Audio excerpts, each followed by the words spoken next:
How I but cornered the school normal market Pokemon for cards I still Charizards. have. But the story I remember was something about you getting a Charizard or something like that, or somebody else having a Charizard that was perceived to be highly valuable, and then you sort of cornering the market on Charizards. Yes, Is that somewhat correct? yes. So this one kid had a Charizard right from the beginning. He was just one of the lucky people, and that was the big sought after card at the time. And it took me many months to put a deal together to get that Charizard. And then, funnily enough, once I got that, I went to a market in the city, and there were a few people selling Charizard, so I actually bought two more. And then I came to school, I had three Charizards, so I was the kind of super king of the school because no one else had one of those cards. And then I was able to use those a bit later on to pull off some mega deals because people really wanted those.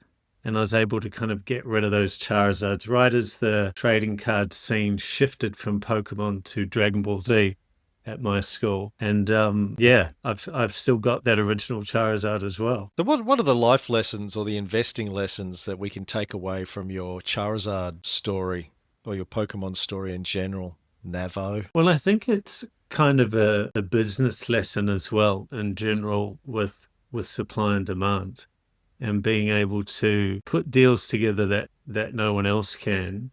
And then it gives you that leverage when you go into these situations to get an outsized return on what no one else would have been able to pull off with the right kind of combination of things. So I guess that's spilt forward into business. And I've sold a couple of businesses, done many kind of business deals, and just trying to work out what those elements are that make it a sweet deal for someone to get an outsized return versus just, handing it over for the market price. So you would say, I imagine that experience with Pokemon, my experience with my kids is they've just blown incredible amounts of birthday and Christmas cash on cards, which I know my older boys who are now in their mid 20s, but they had thousands of Pokemon cards when they were 10, 11, 12.